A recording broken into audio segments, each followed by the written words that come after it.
Hello, YouTube. Welcome to the AMG Collectibles podcast, Expo Week edition. Sherry, already closing in on the location. Sherry, how are you? I'm great. We arrived here just after midnight last night, so we're getting ready to roll. Perfect, perfect. Blair, how are you today? Wonderful. Nice. I like how you were going through a Rolodex of options there, trying to decide what word you wanted to use there. Yeah, That works. wonderful. So Blair is still in the store, and then Steve also in the store with a brand new background, which we'll touch on here. We'll zoom in on a couple of things here in a minute. Steve, how are you? I am more wonderful than Blair. Wow. I like the one-upsmanship. I appreciate it. That's well done. Well done by you all. So we're going to talk about a couple of things related to the expo, obviously, since this week is. That's going to kind of dominate the conversation. If you're in the sports card side of things in Canada, that's going to be a big deal of it. We'll talk about a couple of different things. There are going to be other team members that are going to be there as well, including some of the faces you've seen here before. So Lloyd will be there. He's probably rolling in a truck somewhere en route now, I would say, by this point. Yes? Parks Yeah, on he note. was. No, he was. They made it to Edmundston last night, and I think they ran into some snow this morning and freezing rain. So he should be getting on the road anytime now, I guess. Yeah, you're starting to feel it. This is November in Southern Ontario. Is well on your way as well. The weather systems like yesterday was a thunderstorm, and we had a whole thing going on, and it was like, all right, it's gonna be like that, huh? All right. So we'll see. Weather forecast pending. I'll spare you all, but we're going to be very cognizant, especially as we get towards the latter portion of the week. But for now, everybody's en route and making their way there, so that's perfect. So let me start off with this, just off the top. I'll show a couple of things that are coming to the shop, but just before I do, since we'll touch on it here, so it can be Steve, Blair, Sherry, anybody who wants.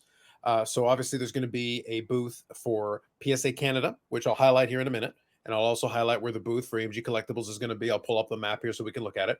But do you want to quickly touch on any specials or anything related to what's happening at AMG for the expo?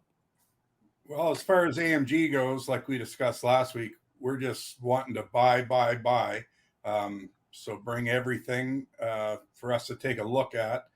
Also bringing a lot of wax, maybe products that don't sell as well in Eastern Canada. We're hoping to, whether we sell them or even trade them for, products that we know we can move out here. We're always looking for, different products too, which it's just a little harder for us to get, whether it's basketball or football, some of those products as well. But definitely looking to move a lot of wax and hopefully spend a lot of money. Not just a lot. We are going to move all of the wax. Yeah. Steve is going to be a selling machine, and so is Blair. And we are going to get rid of everything we bring by the end of the weekend. Mega sale. No pressure. I was about to say that sounds like an intriguing challenge. Steve, I'll come by Sunday. Well, I know the AEW's gone. Yeah. It's like, I'll bring the wagon. We'll take care of that. Don't worry about that one. At least, Sherry, I've got you covered at least for part of it. For at least for part of it. We'll lighten the load there for you. Yeah, but no, we'll have a little bit of everything: hockey, baseball, basketball, football, soccer, non-sport. So come and get it. Perfect. Good stuff. So let me share the map here. I'll do that first, just so we're all situated where we know where everything is. So I'll start off at the top of the map. So key thing for folks that are either not as familiar with Expo or haven't been in a long time, whatever the case may be, the Expo itself is in two halls. So I've zoomed in on this a little bit. I'm going to back up a little. So there's two halls here. We've got well, I guess they call it three halls now, but really it's two main areas that are kind of broken up. So you got hall 3 and 4, and that's kind of where your autograph pavilion is going to be. That's where your various stages are going to be. And then you've got kind of a section of a variety of different third-party graders. So you've got that section, and you got the big PSA box there over in the corner there. And that's going to be where PSA Canada and a lot of the PSA folks are going to be there for on-site grading, as well as taking in submissions and questions and things you got going on. I do highly recommend again, if you haven't been or done, get there as reasonably early as you can, because there's going to be a lot of activity. There are going to be a lot of people at that booth and a lot of action happening. But obviously, the sooner you can get in and the more prepared you are, anything you can do to prepare yourself a little bit will go a long way to making your experience a little bit easier. But there will be people to help you out. So it's really important to kind of bear those things in mind. Yeah, so Brad's did an incredible job getting ready for this expo and kind of making sure everything lined up, him and the team down in California. So hats off to them for that. And then, of course, Steve and Blair will be down at the AMG booth. I will be over at the PSA booth helping them out. So it's definitely going to be busy. Make sure you get your cards in, and we'll see you there. Absolutely. So that's one section of it that we want to cover. And then if you look across, so I'm going to scroll through here. You've got a hallway, which traditionally has been kind of a back and forth traffic. I think with all that stuff happening in that top section of the halls, I think there's going to be a ton of activity for the dealers in here. But do check it out because there's some dealers in there, and sometimes you can find some good deals. In the past, I've actually found some good cards that, in that area, intermediate area, and some of them are willing to make deals because even though a lot of people walk by, not everybody pays attention. Pro tip, I do recommend paying attention to those booths that you think might get overlooked because sometimes you can find some good stuff. But then here we get into the main hall. This is the big one here, and I'm going to zoom in so that you can kind of get a sense of it. Now, I did listen to a podcast, Hockey Cards Gong Show, which I've talked about in the past on other venues, and they talked to Mikey Singer, who is one of the folks who are working with Steve Menzies in promoting this and the logistics of it. So I can tell you a couple of factoids. The way this is going to be structured, 200,000 square feet. So it's going to be a very large amount of floor space between the two halls. So obviously that's a ton of area to cover. Another key piece is that last show they ran through 20,000 people, paid admission through the door. So 20,000 plus. So bear in mind that doesn't include 12 and unders, which are free. And it doesn't include sneaky people like people that I know who, try to sneak in under the cover of darkness and undercover night. I won't name names, but I'm just saying 20,000 paid attendance, which is a lot of folks. It's a lot of humanity. And obviously the Saturday is a very busy day. So bear that in mind, plan yourselves accordingly. You may want to make sure in the same vein, if you do want to get there as doors open, well, then get there early because some of the days there's a lot of people standing outside. And be aware we're in Southern Ontario and this is November.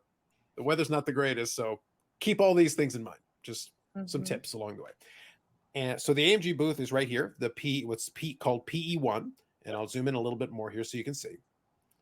So if you look here, you've got your different rows. So you got the 200 row, the 300 row. Well, if you look at the 300 and 200 row, right between the two, you've got that large end booth. And that PE1, that's AMG Collectibles across from PWCC. So that's one of your landmarks that you're going to be looking for. So that help out a little bit as far as the location. And you can also see the relative locations of some of the other big booths, which are marked off with their various logos.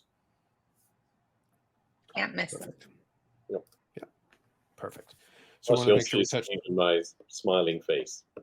there you go. The radiant smile from a distance, you'll be able to see it. So that's perfect. Speaking of smiles, that's a beautiful segue. Let me show a couple of cards that were highlighted from this week in the shop. And the reason I make the reference to the smile is that we'll start off with this one here. So we got the Fanimation and Brent Burns showing his version of a radiant smile. It lacks a little bit of the radiance because some of the front's missing. But, it's an attempt. There is an attempt for it. So we've got him and we've got Roman Josie from Nashville. So the Fanimation, if you're familiar with this type of art or if you're a fan of it, it is a unique insert. I'll put it this way. It goes off of the old-fashioned caricatures. It looks like the way they went with the Fanimation. If you've ever been to any of those carnivals or anything. The CNE here over near Toronto was famous for having the different caricature artists. So stylistically, that's kind of what you're looking at here. A little bit of nightmare feel, though, with the Brent Burns. I'm not going to lie. It is. Yeah. Thank you. So here we've got a special edition from Upper Deck Series 1. And I think this is the numbered variant, it looks like, out of 50. Yeah, it was, tough getting a picture of that one with all the lighting in the store, but it's I think it's numbered to 50, 3 out of 50. Yeah. So it looks like 35 out of 50 or thereabouts. Yeah, right down in under his skates there. Yeah. Yep. You got it. But nonetheless, it is a very shiny card. It's one of the ones that we kind of featured in our preview. Very cool. And obviously they've got some numbered variants to it, which is great. And that's an Elias Pettersson. So that's a good card. Here is a pair of some of the big hits that you're trying to shoot for. You got a variety of young guns, but specifically we got an Outburst Young Gun, Right. which I think is, to me, is like the quiet hit of this. I really like what happened with the Outburst Silver, what happened with the Outburst Red. I think those are very attractive. So we've got the Outburst Silver here in Matthew Nyes, very appropriate for, Toronto Expo. And then you've got, I think, the Clear Cut. So we've got the two back-to-back. Some nice short prints there. So those are definitely some big chases if you can get those down. And the man of the hour, the people are chasing after Connor Bedard. And this is, I think, from that Team Canada Juniors product. Yes. It is. Yeah. Perfect. So there you got premium material autograph. So you got the autograph from Connor Bedard, you know, a piece of material, and this is numbered to 125, but that's obviously a big hit. And a Team Canada themed set, so it works into it. Give people something to tide themselves over and collect prior to obviously a lot of his Chicago stuff, which is forthcoming in future products that are coming down the pipeline. So we'll do those here. And actually, since I've got it here, one of the things that we kind of mentioned off the top is that Steve's got a nice, lovely background. He's got a big quilt. Now, the quilt is a bit unique because I remember when Brad showed a picture of this that he picked up on it. The quilt is actually composed of a bunch of cards and tobacco cards, stitched into it. A little hard to see from the background, but you can see there's a lot of them, but I'll zoom in on a couple. So we'll be able to see a little bit. So if you're familiar at all with tobacco cards, you'll recognize some of this stuff here. I think this is C55 or C56. I always forget what the numbering is. There's two different sets. So you got Art Ross. You know which one it is, Steve? C55. Perfect. Yeah. And then these are C46s. So I'm familiar with those from Imperial Tobacco from baseball. Now, one of the things, by the way, if anybody is familiar with these ones, they're not the most attractive cards, but they are kind of interesting because you can see some of these minor league teams from the International League. There are actually Toronto players in that baseball set that you can actually collect, which is kind of interesting. It's kind of fun. So this is a Batch from Rochester. Looking over here, so you got another C46, and then you got the George Vezina here, again, infamous. Yep. And you've got a couple. So we've got here one of the other tobacco cards. This one, the numbering, I don't know. But we got the Chief Justice of Canada, which I think is kind of interesting here, and the President General Mann. I was trying to get a better look at that one, but I'm not sure. But it's kind of interesting. Some of those tobacco sets are a little bit wacky that way. And then you've got stuff like this here with a little playing card and everything. I've seen them before, but I'm not too familiar with them. That one, you're going to have to do your internet research on that one. You have to hit up to Google. The stitch work on this is incredible. The fact that it's still intact, this was done over 100 years ago. And I can only imagine the labor that went into that. Yeah. And I could see us trying to convince someone to do it today and how much that would cost to have done. But it's absolutely incredible. Yeah. There's a lot of, there's also quite a few of the 1912 cards there, the C57s, which I think maybe those ones we're looking at. I'm not sure about those two guys, but just some of the hockey players. And then all those other kind of individual, boats and ships and birds. And yeah, it's a pretty unique thing. And like Steve said, the work that just went in to stitch all those into that fabric, it's a one-off. Yep. Absolutely. So you sure, like Blair, before we started recording, I thought you said you were going to do one of these with Upper Deck Series 1 cards. It's going to be very exciting. I had high hopes. Like I was looking forward to it. I thought it was going to be a masterpiece, and Steve was going to proudly display it behind him after Blair was done. Might still happen. You never know. I might do some arts and crafts next week. I know. I'm working on the technique. I think at this point, Blair, I think you give up halfway through and it goes straight to hot glue. Yeah. We just go with the hot glue. Yeah. We're not stitching anything. No, just the canvas and hot glue. Yeah. So here's another one. We got Fred Taylor, a couple different ones. So this is the Premier. It says Premier of Canada, which probably, I like the way they phrase it. So that's Borden, who was I like it that they phrased it as Premier of Canada. It's just kind of interesting the way they put that together. And obviously, a lot of these sets don't get put together today other than something like Allen and Ginter. And I've seen several of these bird cards as well. So again, it's kind of a fun turn of the century, early 1900s. You see a lot of these different ones.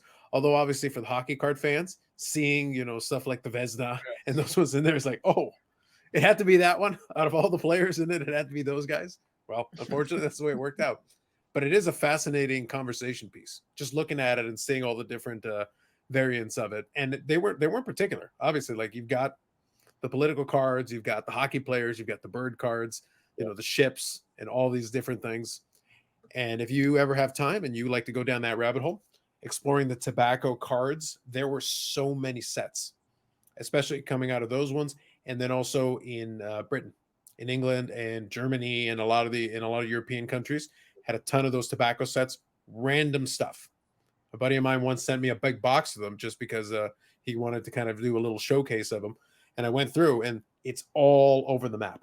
Lots of crazy stuff that falls under that. It's fascinating if you want to go down that rabbit hole a little bit. Yeah. So thank you for sharing those pictures, Steve. All right. So that's a couple of things that we got the chance to showcase here in the shop a little bit.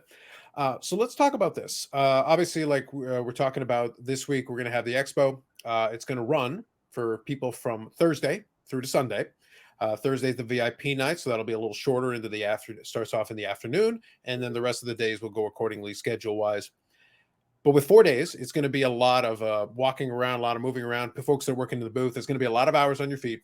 So obviously, we'll do the, at this point, the cliche: wear comfortable shoes. So that's an important piece. Look, I'll give you a more serious pro tip. I'm a big fan. Like, obviously, I like going around and checking it out. It helps that I've been to the show a lot, so I know where a lot of things are, and I can kind of scan through a little bit. There's nothing wrong with taking sporadic breaks to sit down and take a breather. Yeah, sit down, have a chat with folks. Getting off your feet for a couple minutes here at a time. Honestly, that preserves you for the rest of the week. That's always done. I'm not going to sit there and walk for 6 straight hours. No, I'll go sit down for a little while, have a chat with some folks. And then you rested your legs a little bit, and then you can get up and start walking around again if you want to. Like, you do you, but that's something that has worked for me for quite a while, especially if you have that option. Absolutely. And Sherry actually sets up a break room for us. And it's very important to just have a couple minutes of peace, because it's nonstop. And you don't realize how dehydrated you get just talking to people and walking back and forth. So we'll go through 3 or 4 cases of water over that 2 or 3 day period, not to mention all the pepperoni sticks and everything that Sherry puts in the back room as well, so our breath can be nice and fresh speaking with customers. Got to keep you fed so you sell. Yeah. This could become the eventual evolution. Eventually, if things go too far down the line, the AMG booth will eventually get moved beside the meat guy. Yeah, exactly. And he's been there for streamline. Just to streamline it. And any of you who have not been to Expo, if you do go to Expo, just ask people is like, where's the meat guy? They'll point you in that direction. It is unmistakable. It's staple of the Expo. A staple. Absolutely. Yeah. Great table. Look, you want to talk about the person who has to worry the least about making money is the meat guy. Yeah, absolutely. Absolutely. He definitely makes $1 off us. I'm not completely convinced he doesn't actually own the Expo. Like, he might be like, he just owns everything. Just owns it all. It's like whatever he wants to do, he's got it. He's got it on lock now. Definitely. Bit of a fun Expo inside joke, but again, if you do go, just ask around. People and the lemonade stand. Don't forget the lemonade stand. That's a fact. But Steve also makes a good. Go ahead, Blair. No, I've never been to the lemonade stand. Where is this white whale? I'm pretty sure we brought lemonades. I'll make sure you get a lemonade, Blair. Huh. Perfect. Eat guy, Fresh I know. squeezed lemonade. Yeah. But all I was going to say was that Steve brought up a valid point, though, about the hydration thing. Again, this sounds like really basic stuff, but people forget these things. Like, they genuinely do when they're running in the midst of the show. So, first of all, you can bring your own water bottles. Like, I usually will, a backpack is kind of my weapon of choice for carting stuff around. Well, you can put some water bottles in it. You can put like a snack bar in it if you want to. These things will help you. And one other thing that I mentioned, I've talked about on my own YouTube channel, and kind of tips for this kind of a show, especially the Expo, where the International Center is located, the convention center. There is actually a plaza with different food options, basically across the parking lot.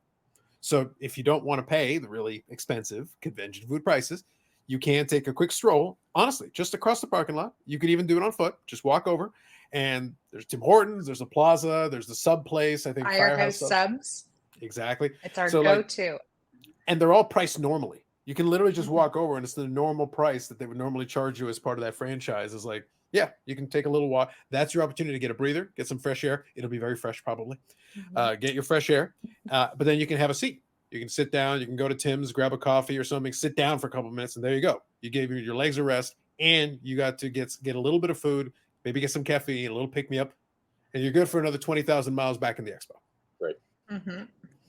So it's these little things that will preserve you. Sorry, I was going to say Firehouse Subs, I'm on their email list because we go there every day for lunch. Well, I usually run over and I get all the list of subs and I bring them back, but I got an email. They have a limited edition pepperoni pizza meatball sub on. So I'm sure somebody will be trying that one this week.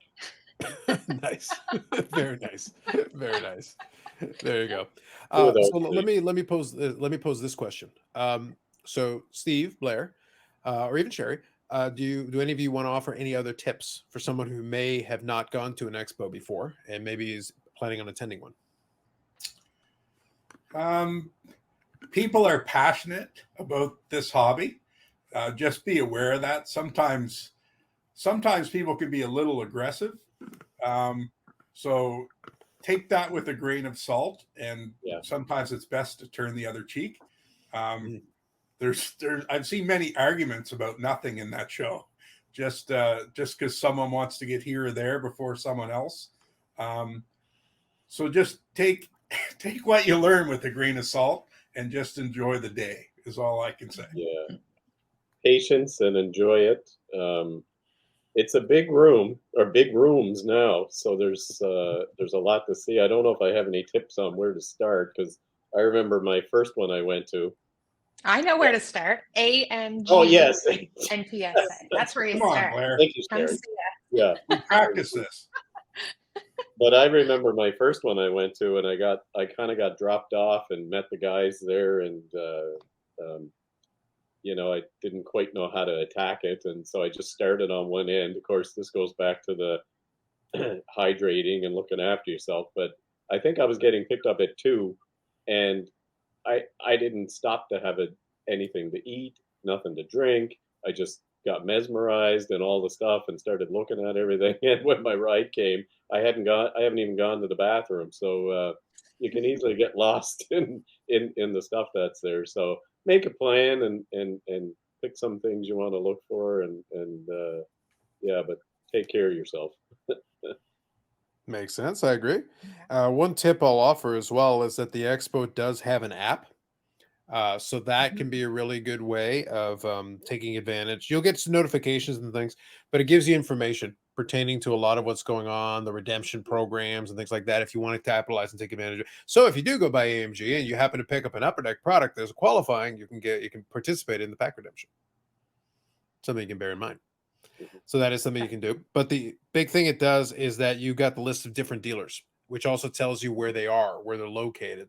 And you can also pull up the floor plan map, which is super helpful. So the one I just showed, but if you open up the app, you can actually see your own copy of the floor plan. So if you're looking for the booth number, there you go. And that'll help you. Really critical, because the signage is not always the best for the numbers of the booths. So just utilize those resources where you can. But playing off of what Steve also said, I would highly recommend, don't forget, to your point, to have a little bit of patience, a little bit of grace, but also some spatial awareness. There's a lot of people who've learned the fine art of the block. Like there's enough room for multiple people to walk down these aisleways. I assure you, there's enough space. But if everybody kind of does this thing and they're kind of as physically in the way as much as somebody else wants to walk through or needs to walk through, like, don't be that guy. Don't be that guy. Nobody appreciates that guy. Yeah, and same thing for dealers. Don't throw your case onto the thing unless you're working on something. You ask. Real basic stuff. Again, real simple things, but within reason. Almost anything can be accommodated and dealt with if everybody is kind of being aware of that. That's kind of a good way, a good rule of thumb. If you wouldn't do that in any other venue or any other place, maybe don't try it at Expo. Yeah. Just throwing it out there. Be aware. So let me ask this then. Giving you guys a couple of minutes to work on this, because this part could be a little bit fun for me. Any favorite or memorable occasions at the expo? A memory, an encounter, something you saw. It could be whatever floats your boat. I remember, I haven't had the card in a while, nor has anybody, but what set was that? The Burke Corbeau from the rare Burke Corbeau. I remember it, but I have to look at it. Like 1923 B145 or one of those sets anyway, but they would hole punch the card. So you would complete the set and they would hole punch the card. And I believe the Corbeau, that's why they only issued a limited amount of them, because you would send the complete set in and you would win a prize. And apparently it was a bicycle. about 20 plus years ago. Now, is it this one? Older, yes. So yeah, that was good actually. I was right. Yeah, Yeah, 23, 24. It's V145. So that's so I've shown it here on the visual. So it's actually very rare to find it without the hole punched in it. But 20 plus years ago, a gentleman came and told me that he actually had the prize. So he had completed the set, and he said he received a bicycle for the complete set. So whenever you can put a story, with a card or something like that, it was pretty neat. So it almost brought a tear to his eye when he saw, because at that time we actually had several of the cards, and we actually did have a Corvo, and he told me the story about winning the prize for redeeming that set. Might have been one of the earliest redemptions. I don't know, but that was a neat story. I think it was a bike, but years have gone by, and I can't 100% recall. Nice. Anyone else want to share an expo story? I've got one. It's a little bit more recent, but this is before I was working with AMG, of course, just going through the shows. But one of our friends there, Bill, was set up, and he knows I'm a bit of a Jean Beliveau fan. So I went back to the booth, and Bill's like, "Oh, one of the dealers over here has this kind of big, I don't know if it was team issued, but a large size photo," and he said it's autographed. So I moseyed on over and I looked at it, and sure enough, and talked to the dealer, and went back to Bill, and Bill said, "Sure, I think we could get that and get it back." So anyway, I ended up going over and bought it from, actually, it's one of the dealers who's not with us anymore, but Michelle Dubois. Anyway, ended up buying it, and once I bought it, then Michelle gave me the story of how that photo was taken when the team named Beliveau as captain. So it was kind of a big deal. It wasn't the team that did it, but the management. It was the actual team had voted in. So yeah, it was kind of a cool piece, and I bought it and brought it back home and spent an exuberant amount of money framing it at Michael's. But I still have it on my wall today, and it was autographed by him. So and now with that dealer no longer being with us, it kind of, when I go by it, it has kind of a bit of personal meaning now every time I look at it. But yeah. Very nice. Thank you, Blair. Good. Now, Sherry, you've had a chance to operate it from the booth side of it. You gotta have a good one for us. What do you got? There's definitely lots. There's not just one, but starting from us being at the AMG booth to turning over and being half PSA Canada, half AMG, when it was just Brad and I back then doing the PSA Canada, and it kind of falls into what we talked about making sure you're hydrated and eating. We had no time for that, but I think the best thing for me is seeing the growth that we've had with our team and the show. And of course, I love seeing the kids coming out, and they're becoming so much more knowledgeable, and not just with cards, they're becoming more knowledgeable with how they're doing deals and what they're doing and when they're doing it. So I think the hype and everything surrounding that, and seeing lots of new people, and of course the regulars, I think that's my favorite part. Nice. # wholesome. Well played. And also, if we can get the youth to learn about the cheese string-em-on, then we're getting close. Exactly. That's my goal. And also, too, what happens away from the show is very memorable. We're fortunate. There must be 25 of us that head up, whether it's other dealers or just customer base. We're all Maritime very close. Mafia. The Maritime Mafia. And, afterwards we get together and, have a drink or two and lots of laughs. And we talk about this show months leading up and months leading after. And next thing you know, it's time to do the show again. So we always, it's a year-round conversation with us. And, we really look forward to it. And it's a very important part of our business. As with most dealers all over North America, a big part of their yearly business is from this show. So we have to, stay focused, but yet we love at 6:01 or 9:01, whenever the show gets over, right back to the hotel and a sociable and some stories. It's a great time. See, I was worried because Blair was trying to allude to what I was thinking. It's like, are you sure that what happens outside Expo stays outside Expo, Steve? The first rule of Fight Club.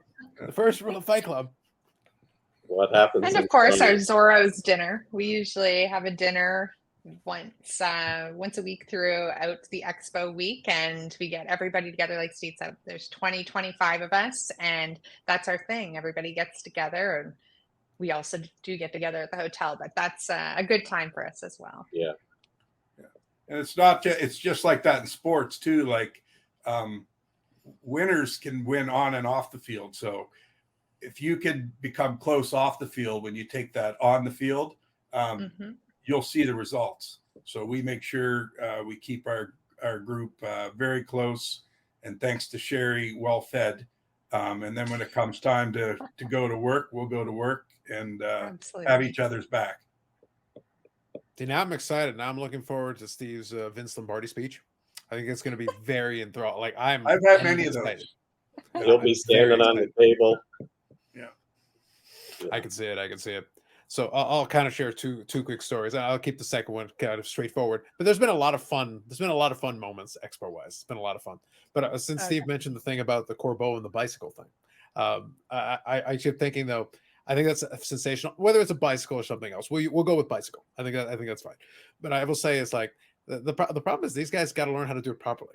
A quick story: in my elementary school, they would do those different drives where they do the different giveaways, and they'll be like, oh, go sell whatever. In our case, it was chocolate bars. So it would be these boxes of chocolate bars. I don't know if you guys are familiar with similar kind of thing. They do it in other sections.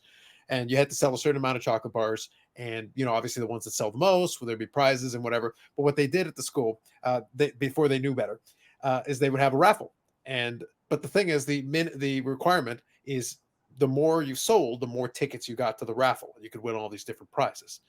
But the thing is, you could get access to any of the prizes. The raffle, there was no limit. Even the best prizes, you only needed one ticket technically. So I'm like, yeah, I'm not doing this. But Carlos Senior, enjoys this stuff, and he would literally went and just sold one of the boxes, and got it out of there. So I had one ticket, and one of the better prizes was a bicycle. So going to the auditorium in the gymnasium, and what they're doing is they're doing the draw. But then they get to the bicycle, the last thing at the end, and I go, I got one ticket, and I'm not worried about it. But I'm just kind of sitting in the chair, and they're doing the whole thing. And they're like, okay, so we've got they pulled the thing, and they pulled the name. And they did a thing where it's like, okay, so the winner is on this side of the thing, so you guys can sit down. They got everybody stand up and sit down. And people kept sitting down. They kept breaking it down. And then eventually I won the damn bicycle with one ticket. And I didn't even sell the box of the thing. Needless to say, after that, they changed the rules. It was called the Carlos rule. Now you had to sell a certain amount to be eligible for the top prize. So they tiered it after that. But you see, Steve, the point is, not only did you not need to go through that much effort, you could have someone else do it for you, and you get the bicycle. That's the pro tip. Exactly. That's like me with this behind me. I said, I'm not going to do nothing. And eventually this showed up. So sometimes it's better to work smart than hard. The system. I like when you do both. Listen, Sherry, we got to work with what we got. at least some work is getting done. Somebody's got to, as long as somebody's doing some work in some way. So that I wanted to share that story since you brought up the bicycle. And that's one of my favorites. I have a rule named after me. It's wonderful. The rule stands to this very day, whenever they do those giveaways. So for the Expo, though, there's been a lot of really good opportunities that come down to, and this will be the other theme I'll leave with the theme of this show, is preparation. Because if you are prepared or you're knowledgeable or whatever, knowledge is huge. Knowledge is power, really. It's a cliche, but it's true. Because if you see something or you understand, there are opportunities all around you. Because some dealers just don't have the time. The reality is a lot of dealers try to prepare themselves, but just think about the sheer amount of, especially if they have a ton of cards on their table. Some of them can't dig into it, research everything fully, and opportunities to present themselves. My personal favorite is for a set that I worked on that I finished years ago now, my 1956 Topps baseball set. One of the cards in that set is my Ted Williams. And that Ted Williams card I picked up at the Expo at a table with a dealer who specialized in vintage. And it was sitting on the table with a $10 price tag. And that's a situation where you don't argue. You just say, it's like, so on the price that it says there, yep. Have a good day. And then you walk away briskly, swiftly, Blair. You walk away with the quickness. You just Right to the pepperoni stand. straight to the pepperoni stand. With the That's money what the left price tag said. over from the card. He's a vintage dealer. He should have known better. He's a vintage dealer, but everybody makes mistakes, and now it's in my set. Preparation, my friends. Preparation. It's important. Nice. Perfect. Okay, so then I think that's good. We'll definitely talk more post Expo. The next episode will be, maybe we'll have some news stories, as long as Steve is allowed to tell them. Because if they're really wild and wacky, then it will become Fight Club rules. Then Steve will be, vowed to silence. 10 You know, o'clock. again. Oh, curfew. definitely. Yes. Yeah. Steve went straight to sleep after the show. Completely. No trouble, no debauchery. It's completely fine. Everything's fine. So let's leave it on this then. As far as obviously you'll be working the show, I think we talked about it a little bit, but let me ask Steve first. Do you actually get anything while you're there at Expo? Do you get anything for yourself as a collector, or is it predominantly work, doing what you have to do, and obviously hanging out? I have never been a collector. There was times I wanted to be a collector, but when I first started at this, I was working with my father, Len Potty, and he kind of, put me on the straight and narrow. We're either a dealer or a collector, because if we collect, we'll keep the best stuff. If we're a dealer, it's about making money and selling. So I've always sold. So I don't know if I'll ever become a collector, but sell. Now, Blair, on the other hand, probably Super has some collector. stuff to tell. Steve, join me in Club Cheese String 'em on. You know you want to. Join me. I'll join you on that. There you go. See, Sherry, it's working. It's working. We're spreading the message. We're getting the word somewhere. out. All right, Blair. I know there's a couple different things. You are the collector, but is there anything in particular you're hoping to maybe see if the opportunity presents itself?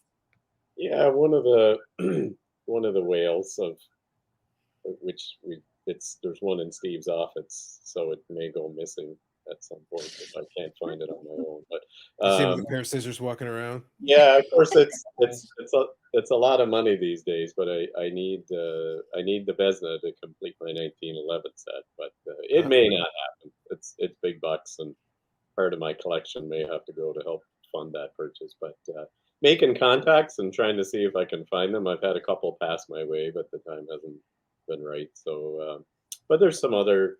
Yeah, I'm always. I think I mentioned this before. I'm an Alex Faulkner super collector, the Newfoundland player. So I don't go looking for that anymore. But if something comes past my way, I might obscure things or things I don't have. But yeah, no, it's going to be. I'm all psyched to work. I'm going to sell. So if I get out for a few little roams, then that'll be good. But yeah. I like that you led with "I'm psyched to work." That was some fine work by you. I like. It sounded sincere. I almost believed you. That was pretty good. That was a solid. That was some fine work. Sherry, obviously you'll be inundated. There'll be a lot of work to do. But are you going to look out for anything for yourself? Take a moment and see if you can see some stuff. I'm definitely going to try to. I'm currently doing on-card autos. So I'm looking for kind of oddball on-card autos. Not necessarily in the sports, so non-sport, but yeah, kind of on the hunt for anything and everything that catches my eye. I think that's fair. There was one I seen on eBay the other day. This is how oddball I'm looking for. It was a Bill Post auto, the inventor of Pop-Tarts. So very oddball stuff I'm looking for. That would be quite the inscription if that would have been quite the inscription if he had ever put that together. That'd actually be pretty fun. I like that. See, Blair, I don't think we had the inventor of Pop-Tarts on our bingo card today. That's pretty solid. I like that. Sherry, well done by you. That was well done. I eat my share of Pop-Tarts too. I like it. And Carlos, even though I don't collect, when I'm buying, like I like to think I'm collecting for other people. So when I'm looking at something, I'd be like, you know what? Someone's gonna want that. So I always, when I'm buying, so technically I'm a collector of the people. And I just made that up. There we But go. but I've never But it's thought of true. that way. But it's true. When I buy something, when something knocks my socks off, I'm like, someone's gonna want that. And sometimes, I'll just take a chance on something, might pay more than I want, but if I think I might want it, someone else is gonna want it. There it is. Yeah, I'm going to leave that as your moniker here for Yeah. the remainder of this episode. I like that. You are the collector of the people. That is There well you done go. by you, sir. Well done by you. I think Jerry, that's I gonna see stick.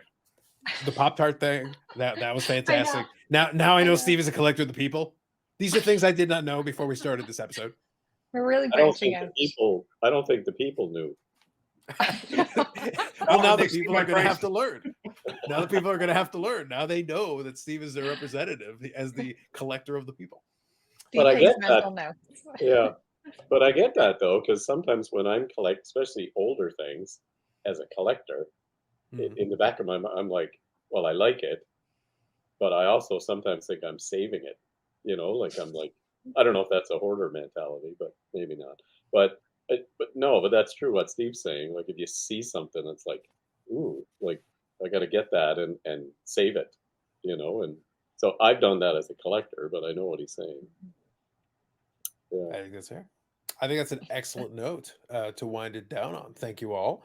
So let me go around here. Steve, collector of the people. Thank you. I do what I can. Yeah.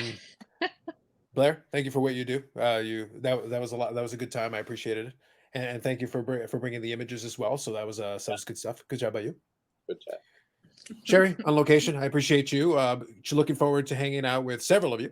Definitely going to have come by and say hello and hang out a little bit there. No commitments, no promises. Will endeavor. It's something we talked about already in the past. We're going to see if we can, because I despise the lack of lives that have happened from the expo. So we're going to try to see if we can finagle at least a couple of minutes at a couple of these booths to hang out for a couple of minutes and see the collector of the people in action. That would be that. I think that would be sensational. I think the people would enjoy that, but we'll try. We just don't want to overly commit to it. But if we can, then it'll appear on the YouTube channel. So if you're subscribed to the channel, you'll get a chance to see that if it does go live. And otherwise, I do recommend that. And if you could hit the thumbs up for Blair, Sherry, or the collector of the people. So we'll be Please back do next so. week. Absolutely. We'll be back next week with some tales of Expo that happened. And hopefully we'll all get a chance to have a couple of those fun experiences, because that's one of the funnest parts of the Expo. It's not just the cards. It's also a lot of the things that come around the cards and whatever comes of that. Oh, definitely. So with that said, like, comment, subscribe. We will catch you all in the next episode.